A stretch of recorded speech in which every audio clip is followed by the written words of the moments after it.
Poutine pensait qu'il pouvait avoir le beurre et l'argent du beurre. Il disait à Trump qu'il voulait la paix en Ukraine, tout en continuant à attaquer les civils ukrainiens. Désormais, Trump semble en avoir assez. Dans ces négociations de carottes et de bâtons, Trump sort enfin le bâton pour forcer la Russie à une paix équitable. Hier seulement, Trump a déclaré qu'il devra imposer des sanctions à la Russie si Poutine ne vient pas à la table des négociations. Et aujourd'hui, nous avons effectivement le premier paquet de sanctions de l'administration Trump. Avant de poursuivre, n'hésitez pas à vous abonner ci-dessous pour ne rien manquer de l'actualité géopolitique. Commençons. La Russie ne s'attendait pas du tout à cela. Dans un mouvement de panique, ils viennent d'envoyer l'un de leurs meilleurs négociateurs sur un vol pour Washington pour trouver un moyen d'arrêter cette offensive. Alors regardons ce que sont ces sanctions, et à quoi la Russie peut s'attendre de plus si elle ne vient pas à la table des négociations.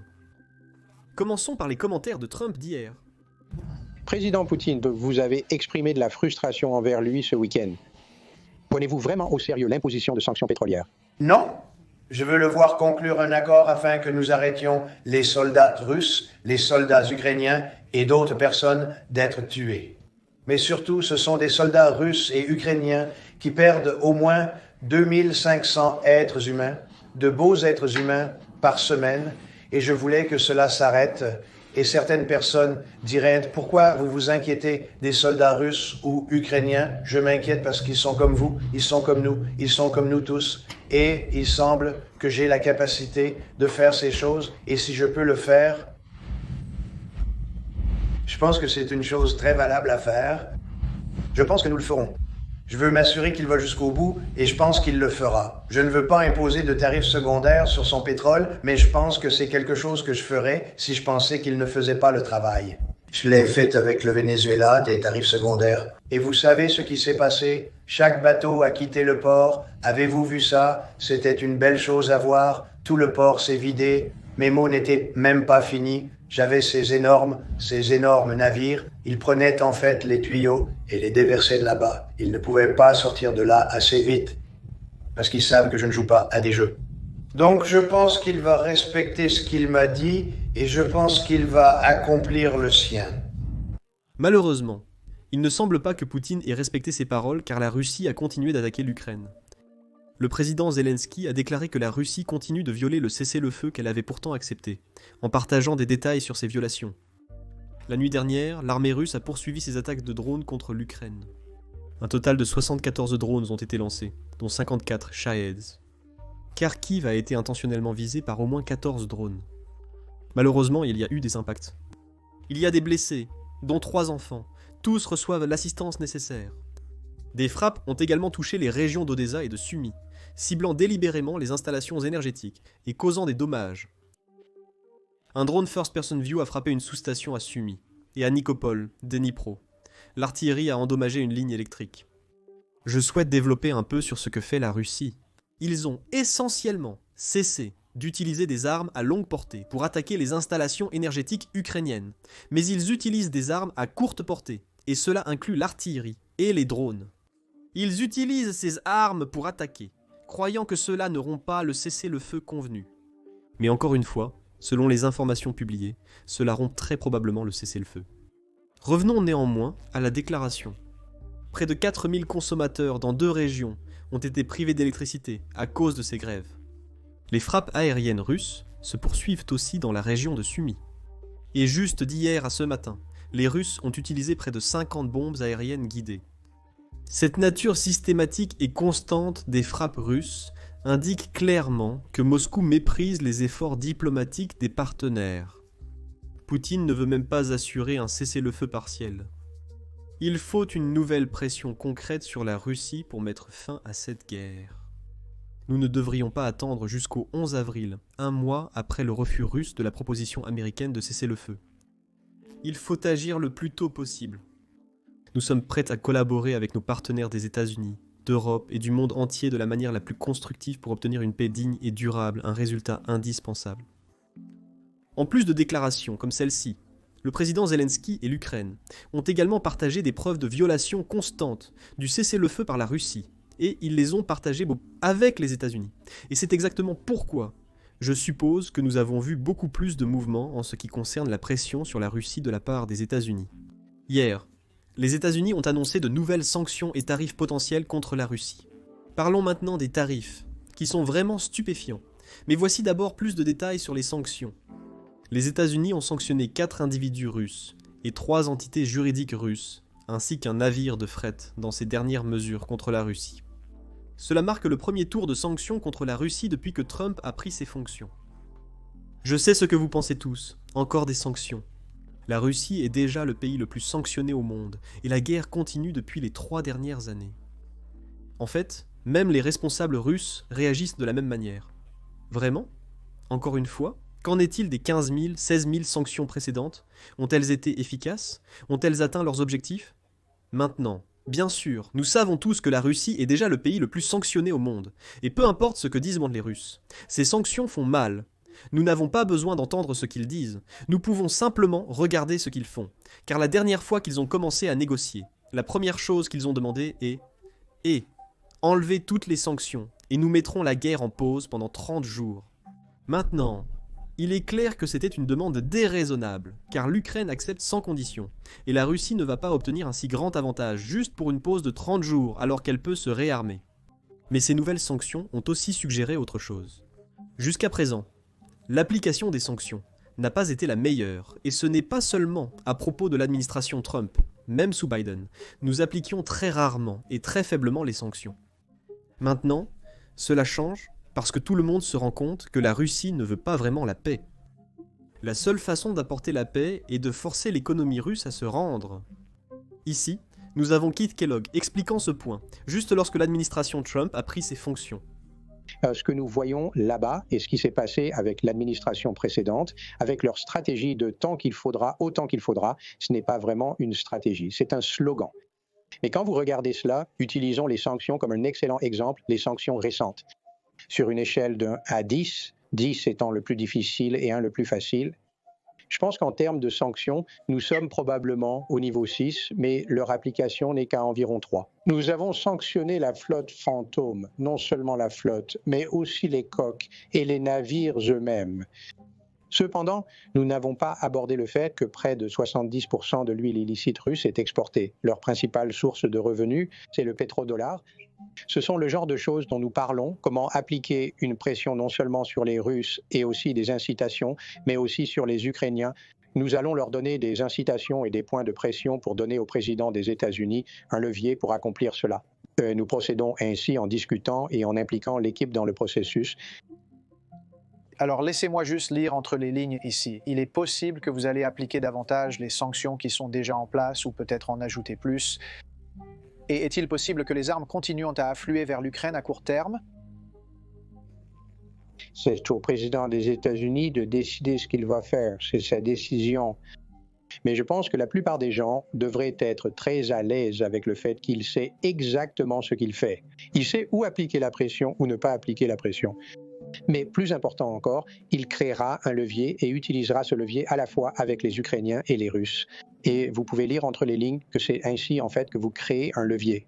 C'est un excellent négociateur, il le sait. Il sait comment appliquer un levier et c'est l'une des choses dont nous parlons avec lui et lui donnons les options pour faire ce qu'il veut faire en tant que président. Il ne s'agit pas seulement des nouvelles sanctions à venir, mais on s'attend aussi à une application accrue. En fait, nous avons un rapport sur l'administration Trump qui parle d'augmenter l'application de ces sanctions qui sont déjà en place sur la Russie. Ce rapport émane du correspondant de Fox News à la Maison-Blanche. Trump croit que Poutine freine l'administration qui envisage une application agressive des sanctions, y compris la flotte fantôme russe. Une source proche des discussions informe Fox News que le président Trump est frustré par Poutine et pense que la Russie traîne des pieds dans les discussions sur un cessez-le-feu global. Une voie à suivre est en discussion.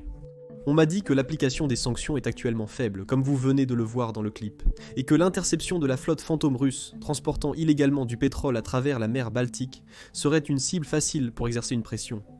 On informe Fox que la majeure partie de la flotte est déjà sanctionnée, et que 70% des ventes illégales de pétrole de la Russie proviennent de leur utilisation de leur flotte fantôme. L'idée ici est simple. Les États-Unis commenceront à s'en prendre aux navires qui transportent du pétrole russe, et cela va être un gros coup pour l'industrie pétrolière russe, car il n'est pas facile de remplacer ces navires. Avant de comprendre ce qui rend ces navires si précieux pour la Russie, examinons comment ils ont construit leur système de flotte fantôme. Avant la guerre, la Russie utilisait des pétroliers occidentaux pour transporter son pétrole, non pas parce que Poutine est fan des entreprises occidentales, mais parce que tout le monde les utilisait.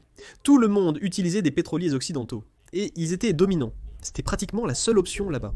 Et ce n'était pas seulement les navires occidentaux que la Russie utilisait. Elle utilisait aussi des assurances et des financements occidentaux pour faire ses exportations russes.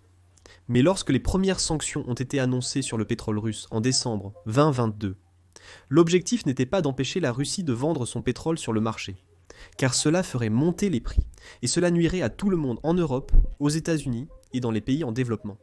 L'objectif des premières sanctions était donc de réduire le prix, de réduire le profit que la Russie tirait de ses ventes de pétrole. Les pays qui ont sanctionné la Russie ont donc mis un plafond de prix sur le pétrole que vendait la Russie. Et la manière dont ils ont appliqué ce plafond de prix était d'utiliser l'assurance occidentale et le financement occidental, et même les navires occidentaux. En gros, si vous êtes une entreprise occidentale et que vous travaillez avec la Russie, vous deviez vous assurer que la Russie vendait son pétrole en dessous du plafond de prix. Le plafond de prix était fixé à $60 le baril. Vous voyez, juste au moment où ces sanctions ont été annoncées, il y a eu un boom soudain sur le marché des pétroliers. Il y avait une entreprise au hasard qui venait de commencer à acheter des navires d'occasion, qui étaient utilisés pour transporter du pétrole. Ces navires étaient vieux, pas vraiment en prime condition, mais quelqu'un les achetait quand même. Étant tous intelligents, nous pouvons deviner de qui il s'agit. Eh bien, à ma grande surprise, et probablement à beaucoup d'entre vous, ce n'était pas la Russie qui achetait ces pétroliers, c'était une entreprise britannique, et une entreprise basée à Dubaï. Puis ces pétroliers s'étaient confiés à une compagnie de transport basée à Dubaï pour gérer le transport de ce qu'ils transportaient. Vous savez, on ne sait jamais. Ils pourraient être utilisés pour n'importe quoi, et devinez pourquoi cela a été fait.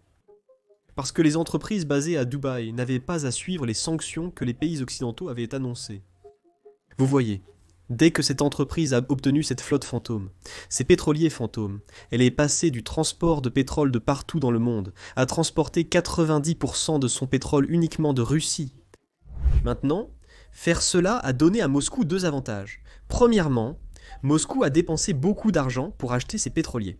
En fait, un rapport indique que depuis l'annonce des sanctions, le Kremlin a dépensé environ 10 milliards de dollars pour acheter toutes les sanctions qu'il utilise. Cela signifie que si le Kremlin peut montrer que ces navires ne sont pas la propriété de la Russie, et qu'ils sont le plus éloignés possible de la Russie en termes de propriété, alors cela signifierait que ces navires ne seront pas saisis pour violation des sanctions ou quoi que ce soit de ce genre. Et le deuxième avantage est bien sûr que le Kremlin n'a pas eu à suivre l'écart de prix que les pays du G7 ont imposé sur le pétrole russe. De cette façon, ils peuvent vendre leur pétrole à un prix plus élevé, et ils peuvent profiter davantage des ventes de pétrole, dont ils peuvent continuer à financer la guerre insensée que Poutine a commencée en Ukraine. Maintenant, pour arrêter ce système de flotte fantôme, les États-Unis vont maintenant cibler les flottes fantômes elles-mêmes. Ils vont cibler les navires et les bateaux qui transportent le pétrole russe. Et ils vont le saisir, en fait. L'Allemagne a déjà commencé cela, et cela montre déjà de grands résultats. Voici le rapport sur l'action allemande qui a eu lieu la semaine dernière. L'Allemagne a confisqué un pétrolier de la flotte fantôme de la Russie avec du pétrole d'une valeur de 40 millions d'euros. Vendredi dernier, les autorités douanières allemandes ont confisqué le pétrolier Eventin battant pavillon panaméen. Le navire était ancré au large de l'île de la mer Baltique de Rügen depuis mi-janvier. Spiegel a rapporté que l'ordre de confiscation a été émis pour le pétrolier, ce qui signifie que le navire et sa cargaison d'environ 100 000 tonnes métriques de pétrole, d'une valeur de 40 millions d'euros, deviennent maintenant la propriété allemande. Les autorités allemandes déterminent actuellement le sort ultérieur du navire et décident par comment pomper en toute sécurité l'huile de ses réservoirs. Une fois le processus terminé, on s'attend à ce que l'Eventin reçoive un nouveau drapeau. Eventin fait partie de la soi-disant flotte fantôme russe, utilisée par le Kremlin pour contourner les sanctions. Le navire a changé plusieurs fois de nom et de drapeau. En 2006, il arborait le drapeau norvégien. En 2022, il était enregistré au Panama et a reçu son nom actuel en juin 2024. De plus, Eventin a plusieurs fois désactivé le système de suivi, une tactique typique des navires de la flotte de l'ombre. Maintenant, l'aspect important de la saisie de ces navires est le fait que la Russie a dépensé 10 milliards de dollars pour acheter de vieux navires. Cela a deux effets négatifs pour la Russie. Une fois que le pays voit ses navires, les 10 milliards de dollars investis disparaissent, perdant cet argent. Mais en plus de cela, comme la Russie a acheté tant de navires d'occasion, le marché des navires d'occasion a augmenté de manière folle. Donc si la Russie veut remplacer une flotte fantôme, disons après que chaque pays a saisi tout, le prix va être beaucoup plus élevé, et c'est s'ils peuvent trouver assez de navires pour répondre à leurs demandes. Donc cette tactique va certainement nuire à la Russie, et peu importe combien les responsables russes disent que la Russie ne lutte pas à cause des sanctions. Inutile d'écouter leurs paroles, observons plutôt leurs actes. Et chaque fois qu'il y a des négociations, la première chose que la Russie demande est « pouvez-vous lever les sanctions ? Pouvez-vous nous laisser revenir dans Society for Worldwide Interbank Financial Telecommunication ?» Ces demandes montrent simplement que la Russie souffre certainement à cause des sanctions. Et si nous renforçons l'application, la pression russe ne fera qu'augmenter. Pour ajouter à cela, une nouvelle proposition au Sénat américain bénéficie d'un soutien bipartisan. Lindsey Graham, sénateur américain, a présenté un projet de loi prévoyant d'imposer de lourdes sanctions à la Russie si elle réenvahissait l'Ukraine après la conclusion d'un accord de paix. Ce projet de loi est choquant pour deux raisons. Premièrement, très peu de sujets aux États-Unis bénéficient d'un soutien bipartisan, et celui-ci en fait partie. Un énorme 50 sénateurs, 25 de chaque parti, ont signé en tant que coparrains de ce projet de loi. Et la deuxième partie choquante de ce projet de loi est le taux de tarif qui serait imposé aux alliés russes si la Russie devait réenvahir. Selon ce projet de loi, les pays qui commercent avec la Russie, par exemple l'Inde, la Chine, l'Iran, seraient frappés d'un tarif de 500% si Moscou rejette les pourparlers de paix. Maintenant, qu'est-ce que cela signifie ? Alors laissez-moi expliquer comment ces tarifs fonctionneraient. Ils ne tarifient pas le commerce entre la Russie et la Chine ou la Russie et l'Inde. Ce projet de loi tarifera le commerce entre l'Inde et les États-Unis, et la Chine et les États-Unis. Comme vous le savez tous, ces deux pays dépendent énormément du marché américain. Ils exportent beaucoup de leurs produits ici aux États-Unis que les consommateurs américains achètent.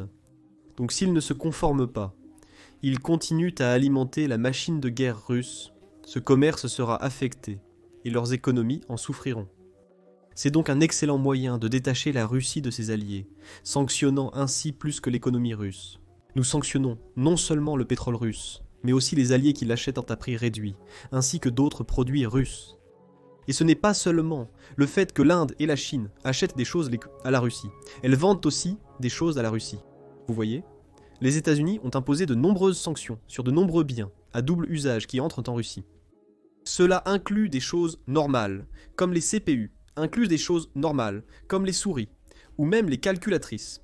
Parce que tous ces produits ont des puces en eux, que la Russie démonte, et les met dans leurs missiles. Et c'est pourquoi nous les avons sanctionnés. Mais ce que font ces pays, des pays comme l'Inde et la Chine, et même certains pays qui bordent la Russie comme le Kazakhstan, ils achètent tout ce produit des États-Unis, de l'Occident, puis ils l'expédient de nouveau à la Russie avec une majoration. Ils profitent des sanctions américaines en achetant des produits aux États-Unis à $20 et en les revendant à la Russie pour 30 à $40. Donc ils gagnent de l'argent simplement parce que la Russie ne peut pas acheter directement. Tout le temps, la Russie a toujours accès à toutes ces choses. C'est quelque chose que nous avons effectivement couvert lorsque nous regardons toutes les armes et tous les missiles que la Russie utilise. Et vous pouvez voir que toutes ces choses sont remplies de pièces américaines, même s'il y a des sanctions en place. Et c'est parce que tous ces pays vendent des choses qui sont sur la liste des sanctions. C'est une maison d'horreur, des drones qui hantent les cieux nocturnes, des roquettes qui détruisent des vies. Ils fouillent la poussière pour comprendre comment fonctionnent les machines à tuer. Ici, ils reconstruisent un drone iranien Shahed, des circuits. Des pièces d'un missile Kinjal, d'un drone iranien Shahed et d'un drone de reconnaissance russe, Orlan, toutes choses auxquelles l'Ukraine a été soumise pendant de nombreux mois, mais clés, ces missiles nord-coréens KN-23 dépendent, disent-ils, de composants provenant des États-Unis et des Pays-Bas. Cette boîte contenant des dizaines de petits morceaux de circuits fabriqués par des noms familiers aux États-Unis ou en Europe, soumis à des sanctions à l'échelle mondiale, mais introduits en contrebande, souvent via la Chine, en Corée du Nord. Quand vous ouvrez tout cela et trouvez des composants américains, comment vous sentez-vous ? Il semble qu'ils ne sanctionnent pas vraiment... Verrou de corps de fusée. Tous les composants électroniques sont étrangers. Il n'y a rien de coréen dedans. La seule chose coréenne est le métal qui rouille et se corrode rapidement.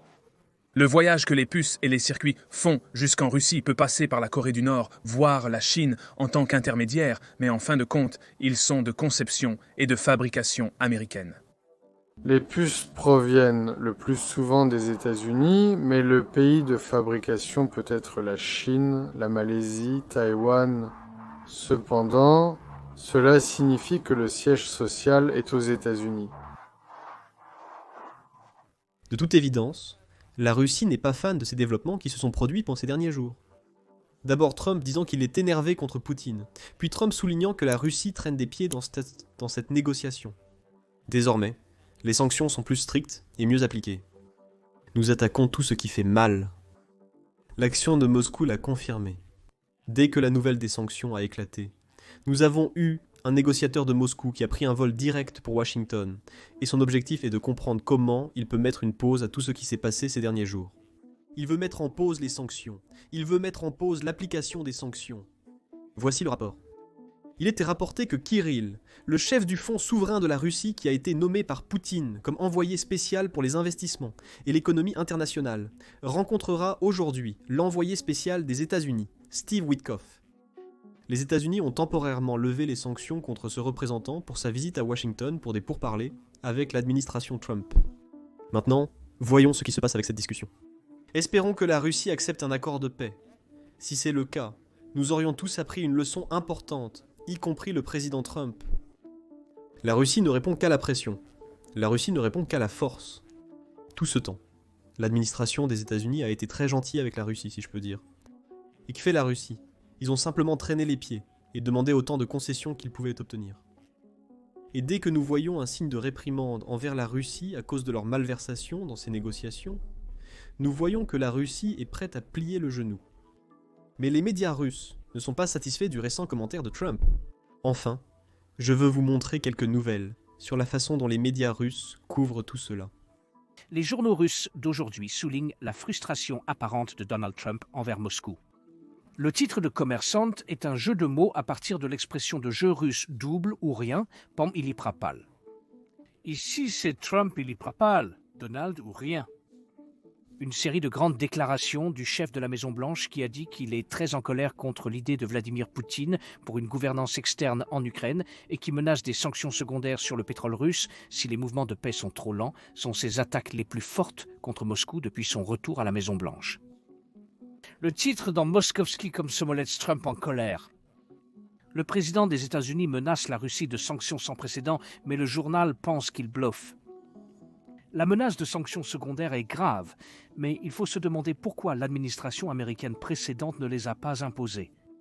Était-ce parce que Biden, contrairement à Trump, était un être humain décent qui respectait les limites ? Bien sûr que non.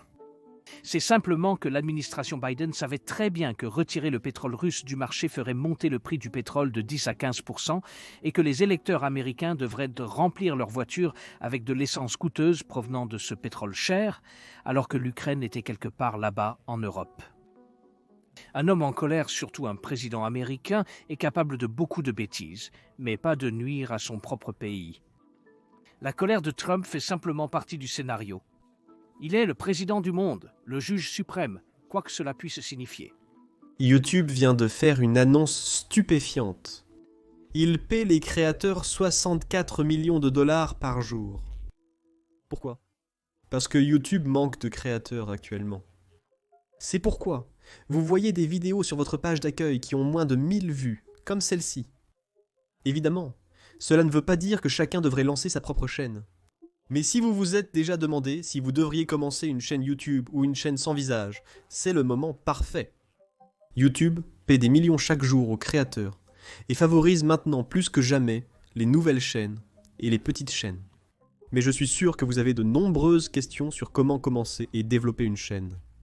Je reçois ces questions par email tout le temps de certains d'entre vous. C'est pourquoi nous avons décidé de regrouper tous nos conseils YouTube dans un seul camp d'entraînement totalement gratuit. Si vous voulez créer votre chaîne YouTube, inscrivez-vous à ce camp d'entraînement en cliquant sur le lien dans la description ou en scannant le code Quick Response sur votre écran. Ce camp d'entraînement est comme un appel Zoom, limité à 100 personnes. Inscrivez-vous avant qu'il ne soit complet.